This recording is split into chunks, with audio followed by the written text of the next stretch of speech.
광주와 전남의 학교를 중심으로 코로나19 집단 감염이 이어지면서 교육당국에 비상이 걸렸습니다.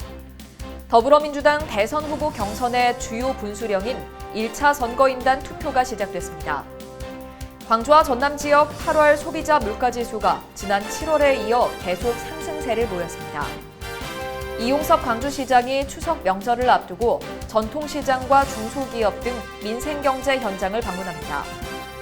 올해 광주와 전남 지역 수능시험 응시자가 지난해보다 소폭 증가한 것으로 나타났습니다.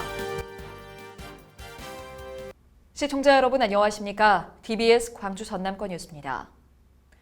광주와 전남의 학교를 중심으로 코로나19 집단 감염이 이어지면서 교육당국에 비상이 걸렸습니다. 광주시 교육청은 집단 감염이 발생한 중학교 1, 3학년을 오는 17일까지 원격 수업으로 전환했으며 2학년은 현장 평가를 통해 원격 수업 여부를 결정할 예정입니다.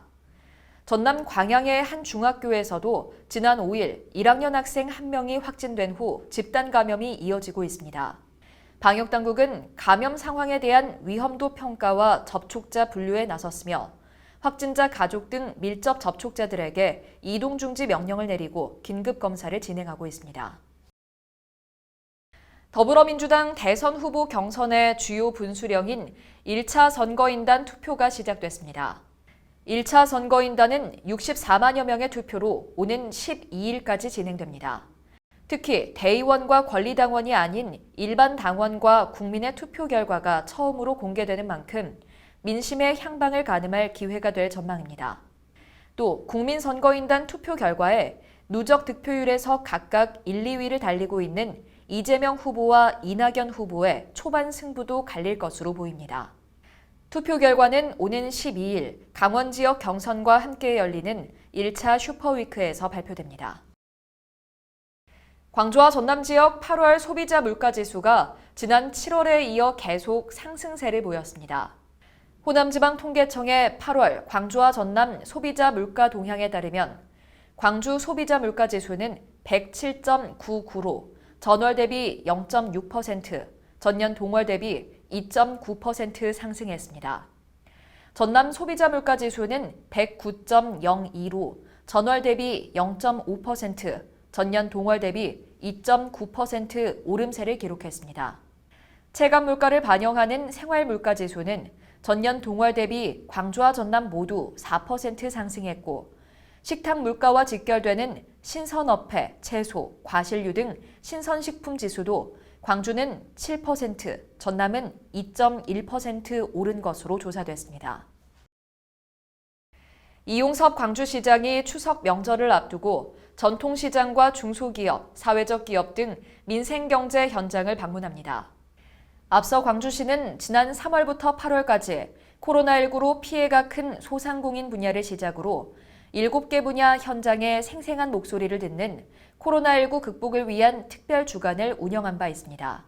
이번에는 코로나19 극복 민생경제 특별 주간으로 정하고 코로나19 장기화로 어려움을 겪고 있는 소상공인과 중소기업 사업장을 방문해 애로사항을 청취할 예정입니다.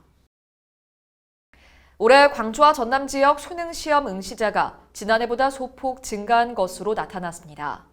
광주시 교육청이 대학 수학능력시험 응시원서 접수를 마감한 결과 총 지원자는 17,000여 명으로 지난해보다 4% 증가했습니다.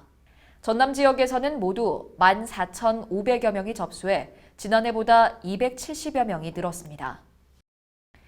광주광역시가 인공지능 관련 기업 10곳과 업무 협약을 체결했습니다. 이번 업무 협약을 통해 각 기업은 인공지능 관련 기술 개발과 전문 인력 양성, 광주 지역 신규 일자리 창출에 상호 협력해 나가기로 했습니다. 한편 광주광역시는 인공지능 전문 기업과 업무 협약 110개를 돌파해 AI 산업 생태계 조성에 더욱 탄력을 받을 전망입니다. 광주시는 코로나19 장기화로 어려움을 겪고 있는 임신부에게 재난지원금을 지원합니다. 임신부 1인당 30만 원의 재난지원금을 지원하며 신청 기간은 오는 13일까지로 두 차례로 나눠 재난지원금이 지급됩니다. 올해 명량대첩축제가 코로나 시대 온라인 축제의 새로운 모델을 제시하며 성황리에 막을 내렸습니다.